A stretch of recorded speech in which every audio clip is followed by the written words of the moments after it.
ሰላም ጤና ይስጥልን ውድ የዋልያ ሚዲያ ቤተሰቦች የዕለተ ዓርብ መረጃዎችን እናልፋለን። በመጀመሪያም አጫጭሮቹን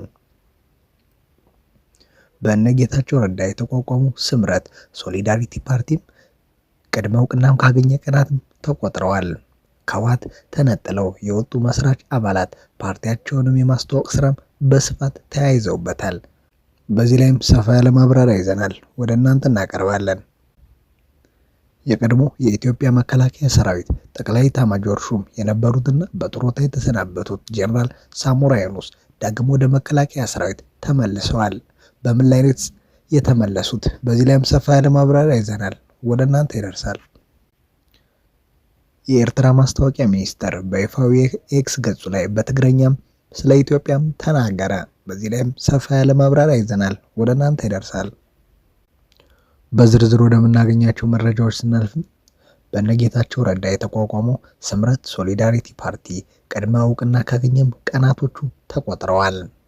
ከህወሓት ተነጥለው የወጡ መስራች አባላት ፓርቲያቸውን ከማስተዋወቅም ስራ በስፋትም ተያይዘውበታል።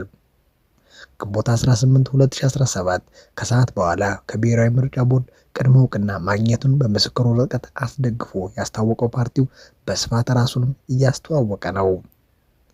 በክልሉ የሚገኙ የትግራይ ቴሌቪዥን ድምፀ ወያኔ በ104.4 የመቀለ ኤፍኤም ስልም ፓርቲው መመስረት እስካሁን የሰጡት ዜና ሽፋንም እንደሌለም የመቀለ ነዋሪዎች ተናግረዋል።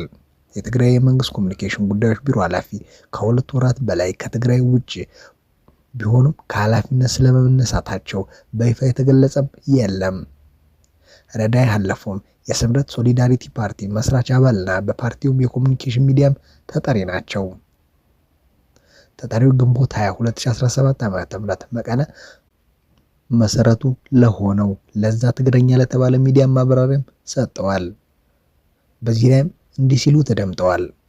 የፓርቲው መስራቾች ከ90% በላይ ለውጥ ፈላጊ የሆኑ በክልሉ የሚኖሩ ወጣቶች፣ ምሁራን፣ በከተማና ገጠር እንዲሁም በውጭ ሀገር የሚኖሩ ትግራዋይ ሲሆኑ የአስተባባሪነት ሚናውንም ከህወሓት ተለይተው የወጡትን 15 ማዕከላዊ ኮሚቴ አባላት ናቸውም ብለዋል። የፖለቲካ ፕሮግራማችን እንዲጎለብት ረቂቁን ለሚዲያዎችና ለመስራች አባላት እንዲደርስም እናደርጋለን። አስተያየት ታክሎበት የተሞላ ሰነድ ሆኖም በመስራች ጉባኤም ይጸድቃል። የዓለም ዲፕሎማሲ፣ የፖለቲካዊ፣ የቴክኖሎጂ አሁናዊ ሁኔታ ያካተተ የፖለቲካ አይዲዮሎጂም እንከተላለን። ስለሆነም የአባላትና የሚዲያ ባለሙያዎችን አስተያየትም እስኪተካከልበትም የፖለቲካ አይዲዮሎጂያችን ይህ ነው ማለት አይቻልም። ዋና የፖለቲካ ትግል መሰረታችን የትግራይ ላይ ቢሆንም ከሁሉም ብሔሮች፣ ብሔረሰቦች፣ ህዝቦች በእኩልነት አንድነት የተመሰረተ የትግል አጋርነትም ይኖረናል። ህወሓት መለወጥ ያቆመ ወደ ሙዚየም መግባት ያለበት ድርጅት ነው። ከህወሓት በተሻለ ለትግራይ ህዝብ ራስን በራስም የማስተዳደር መብትም እንታገላለን። መሬት የህዝብና የመንግስት ነው የሚለውም በድጋሚ እንዲጠና ማድረግ አንዱ የማታገያ ፖለቲካ አማራጮችን ነው። እኩልነትና የተረጋገጠባቸው የበለጸጉ የትግራይ እንድትኖርም እንተጋለን። ትግላችን በኢትዮጵያ ፖለቲካ ምህዳር የሚካሄድ ነው። ከኤርትራ ከጎረቤት በዘለለም የሚያገናኝን ነገር የለም። ድርጅታችን መቋቋሙ በአገር ውስጥና በመላው ዓለም ላሉ ደስታንም መነቃቃትንም ፈጥሯል። ዘግይታችኋል የሚሉንም አሉ። ልክ ናቸው። ከነበርንበት ህወሓት የተሻለ ፓርቲን ለመፍጠር ብዙ ማሰብን ነበረብን። ከይፋዊ ምስረታ በኋላ ተከታታይ የአባላት ምልመላ ስራ እንሰራለን። አባሎቻችን ድሮ እንደነበርንበት ህወሓትም ሰብስበና ጭቅጭቅ ሳይሆን በስራ ገበታችን እንዲውሉ የሚደረግ አቅጣጫ እንከተላለን። መስራች ጉባኤያችን ትግራይ ላይ ነው የሚሆነው። አዲስ አበባ ያለነው ሁላችንም እንሳተፋለን። ስንመለስ የጸጥታ ችግር እንዳይፈጠር የጸጥታ የማስከበሩ ጉዳይም ለጊዜው ያስተዳደሩና ለጸጥታ አካላትም የሚተው ነው። እኛ ታጣቂ ኃይል የለንም። ቢሆንም በረሃ ላለው ታጋይና ያነገበውን ዓላማም እንደግፋለን። እውቅናና ክብርም እንሰጣለን። ታጋይ ወደ ህዝቤ መተኮስ የለብኝም፣ የተደረገው መፈንቅለ መንግስት ልክ አይደለም ብሎ የወጣ ነው። ስለሆነም ይህ የትግራይ ህዝብ ነፃ አውጪ እንጂ የስምረት የፖለቲካ ፓርቲ ታጣቂም ሊሆኑ አይችሉም ሲሉም ይናገራሉ። ወደ ቀጣይ መረጃ ስናልፍ የቀድሞ የኢትዮጵያ መከላከያ ሰራዊት ጠቅላይ ኤታማዦር ሹም የነበሩትና በጡረታ የተሰናበቱት ጄኔራል ሳሞራ የኑስ ዳግም ወደ መከላከያ ሰራዊት ተመልሰዋል። መከላከያ ውስጥ ኃላፊነት ተሰጥቷቸዋል። ከጄኔራል ዮሐንስ ገብረ መስቀል ጋር በመሆንም አፋር የሚገኝ ጣቢያ አስተባባሪ ሆነውም ተመድበዋል የሚሉ መረጃዎችን በማህበራዊ ሚዲያዎች ላይ ሲሰራጩ ነበር። በሌላ በኩል ደግሞ ከጤናቸው ጋር በተያያዘ ምንጫቸው ያልታወቀና ያልተረጋገጡ መረጃዎችም ሲሰራጩ ነበር። ጄኔራል ሳሞራ የኑስ የተወራው ወሬ ነጭ ውሸትና የሶሻል ሚዲያ ተከታይ ቁጥርም ወይም ሰብስክራይበር ለማብዛት የተፈበረከ ነውም ብለዋል። በመከላከያ የተሰጠኝ ኃላፊነት የለም፣ ትግራይ ላይ የእርስ በርስ ጦርነት እንዳይፈጠር እንጂ እንዲፈጠር የሚሰራ ሞራልም የለኝም ሲሉም ተናግረዋል። ጄኔራሉ የጤና ሁኔታቸውን በተመለከተ ጤናዬ ሙሉ ነው፣ ለማረጋገጥ ከተፈለገ ሁሌ ስፖርት በማዘውተርበት ቦታ አዲስ አበባ መጥቶ ማረጋገጥ ይቻላል ሲሉም ተናግረዋል። ወደ ቀጣይ መረጃ ስናልፍም የኤርትራ ማስታወቂያ ሚኒስቴር በይፋዊ የኤክስ ገጹ ላይም በትግረኛም መረጃ አሰራጯል። ያሰራጨውም ሲተረጎም እንዲህ ይላል። የኢትዮጵያ ካሉት ጂኦፖለቲካዊ እና ስልታዊ ጠቀሜታ የህዝብ ብዛት እና ተጽዕኖ የተነሳ በአፍሪካ ቀንድ ጠቃሚ ሀገር መሆኗ ጥርጥር የለውም። እስካሁን ኢትዮጵያ የምትመራው ከአጼ ሚኒሊክ ጀምሮ በአምስተኛው መንግስት ነው። ይሁን እንጂ በተለይ በብልጽግና ፓርቲ አገዛዙ ስርም ከወደቀች በኋላ ታይቶ የማይታወቅ ትርምስ ውስጥም ገብታለች።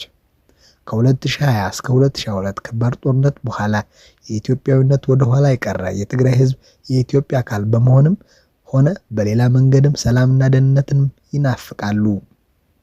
በአማራ ክልል ህዝብ በመንግስታቸው ላይ እምነት አጥቶ ሰብአዊ መብትና ሀገራዊ ክብርን ማስከበር ብቸኛ አማራጮችም አድርገውታል።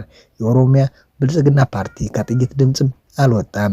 የብልጽግና መንግስት በዋና ከተማው አዲስ አበባ ብቻ ተወስኖ በህገ መንግስቱም ስም እየዘፈነ ያሉትንም ችግሮች ቸላ ማለቱንም የመረጠ ይመስላል። እንደውም በኢትዮጵያ ያለውን የፖለቲካና የጸጥታ ሁኔታም ለመፍታት ብስለትና ብቃትም ያለውም አይመስልም። የኢትዮጵያ በመንግስታቸው ጅልነት እንዲህም ያለ የተረጋጋ አካባቢ መጋፈጣቸው በእውነትም ያሳዝናል። በኢትዮጵያ ያለው የፖለቲካና የጸጥታ ሁኔታ በተፈጥሮ ለዜጎች ብቻ ሳይሆንም ለመላው አፍሪካ ህዝብና ከዚያ እስከ ኢትዮጵያ ዳር ድንበር ድረስም አሳሳቢ ነው። በአራት መንግስት በሚኒሊክ፣ በኃይለ ሥላሴ፣ በደርግና በኢህአዴግ ሉዓላዊነትና አንድነቷ ያስጠበቀችውን የኢትዮጵያን የጂኦፖለቲክ ቅርጽ አሁን ላይ ያለው ሁኔታ ብዙዎችን ያሳስባቸውም ይላል የኤርትራ ሚኒስተር በኤክስ ገጻቸው ላይ ያስተላለፉት መልእክት። ወደ ቀጣይ መረጃ ስናልፍ በአማራ ክልል ባለፉት 15 ቀናት ብቻ ከ30 በላይ አሽከርካሪዎች መታገታቸውም ተገለጸ። ባለፉት 15 ቀናት ብቻ ከ30 በላይ አሽከርካሪዎች ማንነታቸው ባልታወቁ ሰዎች መታገታቸውን ጣና የከባድ መኪና አሽከርካሪዎች ማህበርም ለአዲስ ስታንዳርድም አስታውቋል። ለደህንነታቸው በመስጋት ስማቸው እንዳይጠቀስ የጠየቁ የማህበሩ አመራር የአሽከርካሪዎች እገታ ከ2009 ጀምሮ መኖሩንም ገልጸው ሆኖም አሁን ላይ በክልሉ ካለው የጸጥታ ችግር ጋር በተያያዘ እየተባባሰ መምጣቱንም ተናግረዋል። ከጨጨሆ በጋይንት ደብረ ታቦር እስከ ወረታ መገንጠያ ድረስ ያለው መስመር የስጋት ቀጠና መሆኑንም የገለጹት እኚህ የማህበሩ አመራር ከጎንደር ጭልጋ እስከ መተማ ያለው መንገድም ለ2 ወራት ያህልም አገልግሎት አቋርጦ እንደነበረም ጠቁመዋል።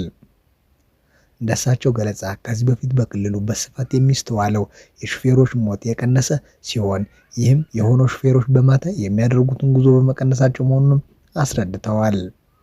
ታጋቾችን ለማስለቀቅ ከ50 ሺህ እስከ ሚሊዮን ብሮች ድረስም እንደሚጠየቁም ገልጸው ጉዳዩ አስቸኳይ እልባት ሊሰጠው ይገባል ሲሉም አጽንኦት ሰጥተዋል። ወደ ቀጣይ መረጃ ስናልፍም ከ52 ሺህ በላይ ህዝብ ለውሃ ጥማትም ተጋልጧል። በዙሪያዋ በሚገኙ እንስሳቶችም የሚጠጡት አጥተዋል ሲሉም ይናገራሉ።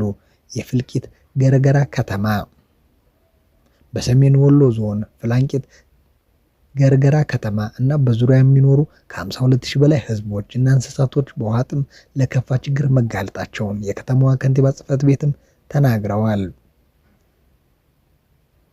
ከተማ አስተዳደሩ ከንቲባ ጽሕፈት ቤት ኃላፊም አቶ አንደበት ተስፋዬ እመምዝ የውሃ ፕሮጀክት በብልሽት ምክንያት ከ5 ዓመት በላይ ሲሰጥ የነበረውን የንጹህ መጠጥ አገልግሎትን በመቋረጡ የከተማዋ ሕዝብ በውሃ ችግር ላይ እንደሚገኙ ተናግረዋል። ከንቲባው ንጹህ መጠጥ ውሃ ለከተማዋ ከ9 ኪሎ ሜትር በላይ ተጉዘው ነው አገልግሎት ይሰጥ የነበረው። አሁን ግን ፕሮጀክቱ የፓምፕና የመስመር ችግር ገጥሞትም ከተቋረጠም 20 ቀን ሆኖታል ብለዋል። ቲክቫ ኢትዮጵያ አነጋገርኳቸው ያላቸው የፍለቂት ገርገራ ከተማ ነዋሪዎች ንጹህ መጠጥ ውሃ አገልግሎት ከተቋረጠ ከ1 ወር በላይ እንደሆነው በከተማዋ ብቻ ሳይሆን በዙሪያ ባሉ የገጠር ቀበሌዎችም እንደተቋረጠም ገልጸዋል። አሁን ላይ በአስከፊ ችግር ላይ እንደሚገኙ ተናግረዋል። የከተማዋ ከንቲባ አቶ አንደበት ተስፋዬ ከተማዋ በረሃማ በመሆኗ የንጹህ መጠጥ ውሃ አቅርቦት ችግር ከባድ ነው ያሉ ሲሆንም ለችግር ዘላቂ የሆነ መፍትሄ ለማምጣትም ከክልሉ ውሃ ቢሮ እና ድርጅቶች ጋር በመነጋገር እየተሰራ መሆናቸውንም አመላክተዋል።